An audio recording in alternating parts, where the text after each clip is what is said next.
Bonjour à tous. Thank you for joining us. Merci d'être parmi nous.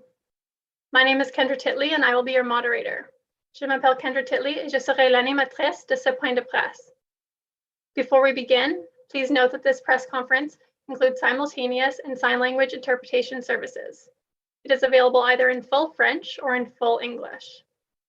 If you are watching live, you can find our stream in each language on YouTube. Simply search our channels at City of Ottawa or Ville d'Ottawa. A note to media outlets joining us on Zoom. If you would like audio interpretation, click the interpretation globe icon on the bottom menu, then select your preferred language. You can ask your questions in the language of your choice. Today, we will be hearing remarks from René Amilcar, General Manager, Transit Services, Nicolas Truchon, Chief Executive Officer, Rideau Transit Group.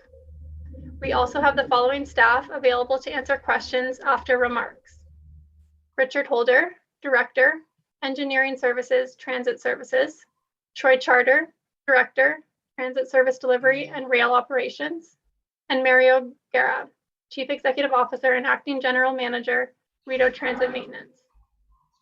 At this time, I would like to invite René Amilcar, General Manager, Transit Services, to say a few words. Merci, Kendra. Good afternoon, Thank everyone. you. Thank you for joining us today. This afternoon, we will provide an update on repairs to the overhead catenary system that was damaged during Sunday night storm. We will also give an update on the enhanced O-Train Line 1 vehicle inspections. It is unfortunate that these two events happened at the same time, but I want to stress to our customers that these two incidents are not related. For the past 6 months, O-Train Line 1 has been running with very high reliability. These recent incidents have created considerable service impacts to our customers. So first, I want to speak directly to our customers. Our number one priority is your safety. I know that this is not the level of service that you expect and deserve from OC Transpo. I'm sorry for the inconvenience and frustration you may have. Rideau Transit Group, RTG, has assured us they are working quickly to restore full service as soon as it is safe to do so. Donc, d'abord, je veux m'adresser directement So I would like to talk directly to our clients. Our number one priority is your safety. I know that this is not the level of service that you expect and deserve from OC Transpo. I am sorry for the inconvenience and frustration you may have. Rideau Transit Group, RTG, has assured us they are working quickly to restore full service as soon as it is safe to make so. We at OC Transpo rely on RTG and are working collaboratively with them as they work to resolve these issues. We continue to actively monitor their work. We want this system back in service as much as you do. Thank you for your patience during this time. I will start by providing an update on the repairs to the overhead catenary system. During Sunday night storm, a section of the overhead catenary system was damaged between Ottawa and Lee's stations. As you will hear from my colleagues at RTG, they have cleared the area of debris and begun inspections and repairs. Special equipment to install the overhead wires was delivered to Ottawa and the installation of new wires began today. Additionally, due to the power loss, a train was stopped at Ottawa station and will return to the Belfast maintenance and storage facility for inspection later today. Wheels in the impacted area are also being repaired. RTG will provide further information, but the current timeline for this work will take several days to complete. I'm pleased that RTG has completed some minor repairs that allow OC Transpo service to use the second track. This will allow OC Transpo service to run on the west end of the line. Starting this afternoon, trains will run between Tunis Pasteur to Rideau stations in the west and from Blair to Saint Laurent station in the east. Customers can expect that air service will continue to operate between Rideau and Saint Laurent stations until repairs to the catenary system and tracks are complete. I will now provide an update on the enhanced vehicle inspections work. As you are aware, one light rail vehicle was removed from service for further inspection after an operator reported vibrations. This is part of our standard reporting procedures, and I thank the operator for following our safety protocols. Once the train was pulled out of service, an inspection found a failure in one of the wheel hub assemblies. This type of failure was unusual for the age and mileage. As a precaution, RTG has removed all rail cars that have more than 175,000 kilometers of mileage from service to undergo additional inspection. This is 20 cars in total. I'm pleased that RTG and Alstom acted quickly to begin the inspection. RTG and Alstom will undertake significant lab testing to understand the root cause. We expect this analysis might take some time to complete and will provide updates once we receive information from RTG on this. As the replacements are finished and safety paperwork is finalized, light rail vehicles will return to service. Transportation resources associated are on site to oversee the work of RTG and Alstom. The Transportation Safety Board of Canada has been advised and began their own investigation today. Alstom has also brought in additional engineering experts from Europe to find the root cause issue of the affected vehicle. I want to close by again thanking our customers for their patience. This is not the situation we want to be in today. We will continue to share the latest updates about service through all our regular channels. We continue to work collaboratively with RTG and Alstom. Our shared goal is to restore full service as soon as it is safe to do so and keep our city moving. I will now ask Nicolas Truchon from RTG to provide an update. Good afternoon. Thank you, Renee.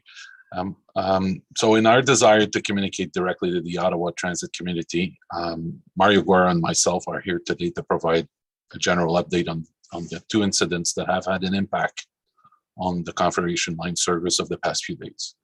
First, I'd like to express my disappointment with the current situation, especially given the last 8 months of reliable service that we've been delivering.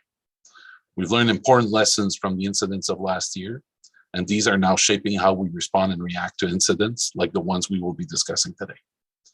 Increased vigilance and awareness, rigor and quality have been part of our return to service plan and continue to be driving our day-to-day service delivery. We're working hard to respond better and address issues proactively.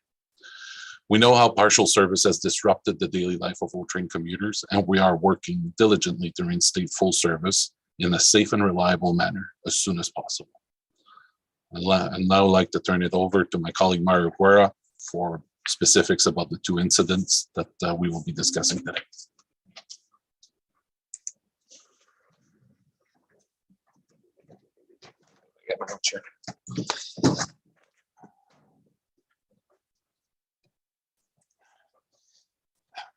Thanks, Nicolas and Renee. I'll talk about the wheel hub incident first, and then I'll provide some updates on the OCS incident. So last Thursday, LRT.Vid was removed for service, as Renee has indicated.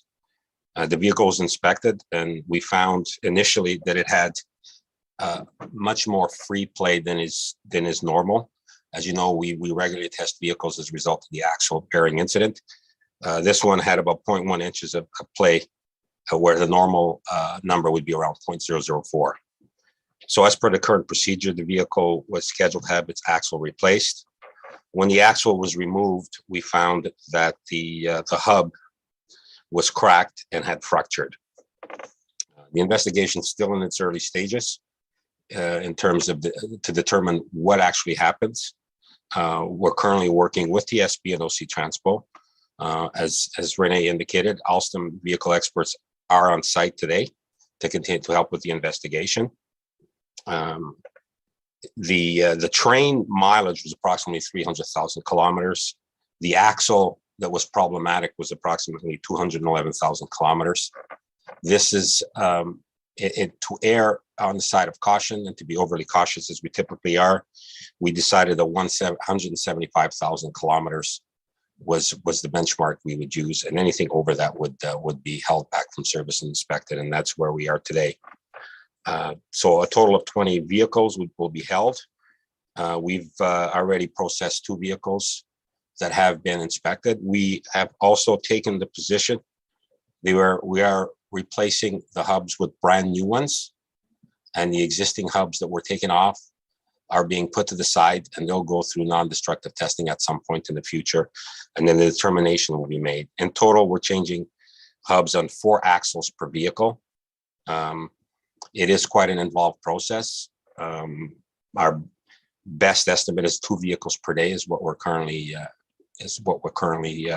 tracking to. We should have another 2 vehicles tomorrow morning. The axles have been dismantled. The faulty hub is being inspected by TSB, and we hope that it will be released so that the lab analysis can be performed to further determine the cause. Also, as Renee indicated, this is not linked to the original axle bearing. It's a different failure. We believe it may be fatigue related, but we're not 100% sure yet until we have further testing through the lab. If I can, I'll do an update on the OCS incident, and I'll be happy to take some questions after that. So about 11:15 on July 24th, we received a report of loss of power between Lee Station and City of Ottawa, and 2 traction power stations were reported as being tripped. Our technician arrived soon after that at the power station to try and determine the cause for the power failure. And then about 10 minutes later, one of the ROs reported to us that they had seen that the OCS was down. Preliminary indications in the video shows that there was a lightning strike that hit what is called a messenger wire. The messenger wire has hangers that actually hold up the power wire, the OCS. When the messenger wire was hit by lightning, it caused the messenger wire to separate, to break, which in turn put a lot of stress on the OCS, and in turn caused the OCS to also come down. In total, about 900 meters of cable came down, some of it on top of the vehicle that was out there, causing damage to the pantographs on the vehicles. Yesterday was to assess and start mobilizing, so we've done that. Work started this morning. We had a couple of priorities. Priority number 1 was to repair and ensure that the OCS on track number 1, which is the track that was not affected, that track was safe for use. We did that this morning, and we have now launched 5 vehicles to the west end of Ottawa, 4 vehicles for service and 1 vehicle as a spare. So that has now happened. The vehicles are all out there right now. So we'll continue to deliver that service. Once the service went through, then the power will be shut off again, and the crews will remain working on track 2 where the damage was concerned. Later tonight, we will work to retrieve the vehicle that's out there, probably after 9 p.m. tonight. We will do a multiple unit to toll. So we'll push the vehicle back towards City of Ottawa, and then we'll bring it through track 1, which has been deemed safe to do so. The work will continue over the next couple of days on the OCS. We also sustained some damage to the track. When the OCS wire came down, it actually arced, and a couple of sections of track were also damaged. So we're currently assessing how best to repair that as well. So we will have that repaired as well over the next few days. I think that's all I have. I'm happy to take any questions. Thank you very much. I will now invite each media agency to ask their question. You may ask one question with one follow-up. We'll now start with Guy Genville at CBC Ottawa. Hey, can you hear me okay? Yes, I can. Thank you for your time today. You've identified two issues that unfortunately kind of piled up at the same time, which have complicated your efforts, I'm sure, to bring the service back in line. Both issues that you've described, do you consider them to be major issues of concern based on what you know now? Is one of greater concern than the other? And if so, why? I'm just hoping you can sort of get across to us of how much concern these issues should be at this stage. I think all issues obviously are of concern when they impact service and safety. I think the lightning strike is just, Mother Nature. There's not much we can do about that. We will obviously look at the system to determine if it acted properly, if it did everything it could in spite of being hit by lightning. So that particular one there, I would say I'm worried in terms of ensuring that the system acted properly. The wheel hub, yes, it does worry me. We obviously have experienced a couple of incidents with the axles now. So we need to get to the bottom of it. We're being overly cautious, as cautious as we can be. Safety is paramount here. But we need to get to the bottom of the root cause so that we can put this behind us and put some long-term mitigations in place. I hope that answers your question.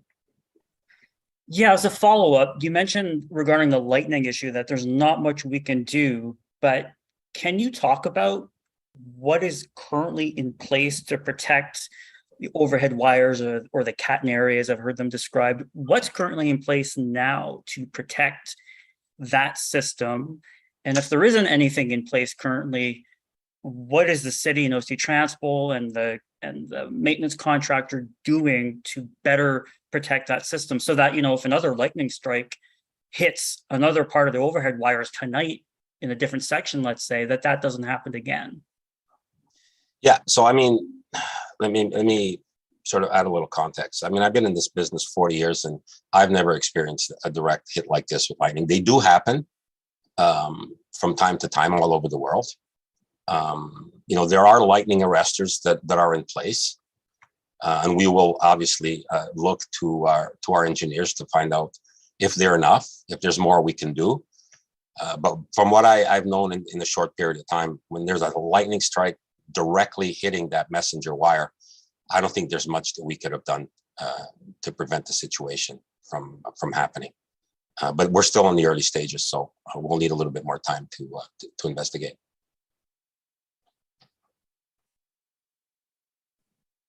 Thank you very much. We'll now go to Alex Gouge at City News Ottawa. Hello. My first question, I guess, would be for Renee Amilcar. A lot of riders have been very frustrated with the lack of information. So why hasn't OC Transpo been providing as much information as they usually do in other instances? Je vais répondre en français. On a le service de traduction, ça va aller mieux. So we do have simultaneous interpretation. I will answer in French. I'm very surprised myself. I'm very surprised to have some complaints about communication. Before 5 a.m. yesterday, we sent all of the information that we have on our different communication channel. We had partial information about line 1. We also had a lot of information, a lot of signage for our passengers. We also send some staff to actually orient the passengers, tell them where to go and where to catch the R1 bus. I know that the Ottawa station is a special one. It's not very easy to find the bus stop, but all the other station, the bus stop is right in front. What you will see is the staff is wearing a red vest, and we have even more signage since we heard the complaints. The information was already there, but we want to improve communication. And at the same time, if we do have another incident, we have to be better. As 8:15 this morning, I sent a note to the mayor's office, to the councillors' offices, as well as the press, to give you some more information. Even if we are Tuesday and we don't have all of the answers, I think that it's very important to be transparent, be able to communicate. We have our partners, RTG and RTM, they are with us. I think this is a sign of good communication, and we're always open to improve our services and our communication services. Thank you. And for my follow-up, a lot of the November derailment's very fresh in a lot of minds of Ottawans, especially with this week. What efforts are being put to maintain or regain the public trust in OC Transpo? Je pense que le plus beau message qu'on peut I lancer, do believe quand that on the n'est pas best sûr, message I can say is that when we're unsure, we just suspend all the service. And this is what our partners did. So RTG, RTMM decided to suspend the train service. And this is what we've done. I can give the floor to Mario. He might be able to give you more information. But when in doubt, we just suspend the service. Thank you. I mean, obviously, as I think my colleague Nicholas alluded to, after that previous derailment, we've really taken steps to, with regards to our quality control processes and whatnot, so that we're in a much better position to react to these incidents and have both short-term and eventually the long-term mitigations in place to address them. And that's what's happened here. Action was taken very quickly. Thank you. We'll now go to Ted Raymond at CTV Ottawa. Hi there, can you hear me okay? Yep. Okay, excellent, thank you. I guess my first question is for somebody at OC Transpo. I'm not sure entirely who will be able to answer this, but it's along the same lines as Alex's question about communication. I'd like to know when you knew that this was going to be a multi-day repair and why it took until after 5:30 in the afternoon yesterday for that update to be given to council and to the media. Je peux répondre. Au fait, hier I matin, can answer. At 8:15, we give a quick update. We are working with some collaborators. We try to understand what was going on and how fast we could repair part of the system. We have to understand that we needed some specialists from the RTG to have a first inspection. As 11 o'clock yesterday, we had a meeting with our collaborators, our partners. We made some decision, and we decided to reestablish the system on the west side of Ottawa after some repairs before we proceed with the major repairs. Afterwards, we prepared a plan.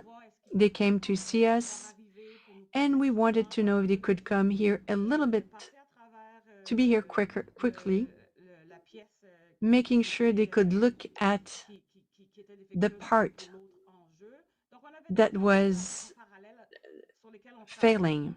So we were working in parallel on two different incidents. I think it was very important for everyone, for the councillor, for the media, to have the right information. I do believe that with the information that we gave at the end of the day on Monday, compared to what we were at the beginning of Monday morning, I think it was much better. So we had a more robust plan, making sure that we could move forward. Okay. My next question will be for RTG then. We've heard a ballpark of several days, to restore service to get everything done. Can we get a bit more specific? Are we looking at full service being restored before the end of this week, or do you think it's going to be later than that? Thank you for the question. At this point, our best estimate is Friday to get service back up and running. That's what we're shooting for at this point. But, you know, as we get into the repairs, if things come up, that can be compromised. If things go well, it could be ahead of that. But our best estimate at this point is Friday.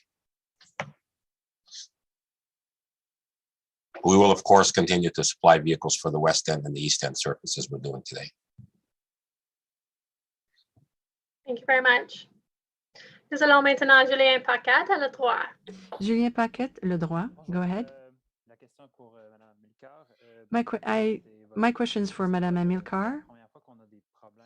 This is not the first time that we have an incident with the axle assembly. Are you worried? Do you think this could mean let's say, structural issue? And that's the reason why we're having recurrent incidents on the axle assembly. Thank you so much for your question. I think Monsieur Mario Guerra answered fairly clearly to this question. We had some issues with the bearing system. What is important to remember is that we are still trying to find the root cause of this issue. We're working on it. And the good news in all that is that when we will have the final solution, the issue will be resolved. Meanwhile, I want to be very clear for our passengers. We want to make sure that the service is safe. And when we do believe that there's a risk, we're simply removing the cars and the trains from service.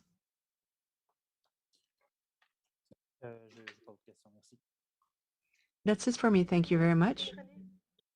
We'll now go to John Willing at the Ottawa Citizen. Hi, thanks, Kendra. Mr. Guerra, I wonder if you could take us into a little bit more detail about the wheel assembly issue and the difference between what has been found to be wrong with it now, or what you suspect is wrong, and how that's different from the issue identified out of the August derailment. Even if it's in kind of general terms, I understand you have to do lab analysis, but we've heard already that it's different. So can you kind of take us into what exactly is different about it? I'll try. Please understand, I'm not the engineer. I don't know this stuff inside and out, but I'll try. The axle hub actually is what fixes the wheel in place, whereas the bearing is actually there to kind of keep it rotating in a safe and consistent manner. The two are not linked to each other. They're completely different units. I don't know if that explains it easier. I'm trying to simplify it as much as I can. The hub is kind of the part that goes around that the wheel is mounted to, and the bearing is inside, just like on your car. You'll have the bearings on your wheels, and you'll have hubs that hold the wheel in place. Sure. Thanks for that, Mario. I appreciate it. And I'm wondering now, similar topic, the root cause analysis. I know that Alstom took until, I think it was this past May, to complete their root cause analysis based out of the August derailment. Do you expect it'll take that long to complete a similar analysis based on this new wheel issue? No, I do not. I think this issue here will be a lot easier to determine by. I mean, the prevailing theory at this point is that it was due to fatigue somehow. Now, why is that? Is it a bad batch? We don't know yet. So I think when we start doing non-destructive testing on the hub that failed, as well as every single hub that we're taking off and have taken off, then we'll be able to tell whether it was a one event, or if it's something that's permeated throughout, or was it a bad batch? We don't know yet. But I think this particular instance will be a lot easier to diagnose and resolve. Thank you, sir. You're welcome. Thank you. Nous allons maintenant à Catherine Moras à Radio-Canada. Catherine Moras, Radio-Canada. I would like to talk about the lightning that struck the messenger wire. Can you tell us when you had actually that power outage? Can you be a little bit more specific? I will start. In fact, it was very fast. The system is very well structured. As soon as the lightning hit, the pantograph from the car was almost getting there. It felt, and everything was done within 1 second. So the power outage was within 1 second. No, actually, I was referring to Sunday. At what time did the lightning struck the wire? It was 11:15 at night. Can you actually give the information, the Guerra's information in French, please? Nicholas, can you do the translation for Mario Guerra? Because Mario Guerra doesn't speak French.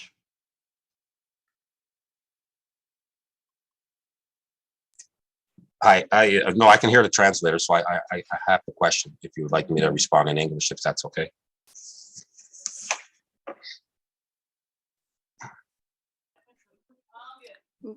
Is that okay? No, I was really just asking for a French translation, but that's okay. If I may, j'aurais une autre question en fait pour. I have a follow-up question for Madame Amilcar. You said that you were surprised by the number of complaints about communication. Do you have statistics? Unfortunately, no. Some counselors called me. And actually, we had some, in 2022, we're using a lot of social media. This is part of our daily lives. What I know are the facts. This is what I shared in the note that was circulated earlier. We want to make sure that we will improve the circulation of information. We're very open to improving our system. It's always a permanent improvement procedure that we have in place. In fact, everything was fast. We acted fast. I may understand that at one point, some passengers were not happy and they were loud and clear. But I'm very proud of the work done by the team under these circumstances, but we're going to try to improve as much as possible. Last question. You're talking about the messenger wire. Do we have to replace it or change it? We have 900 meters of wire to change. It will be replaced.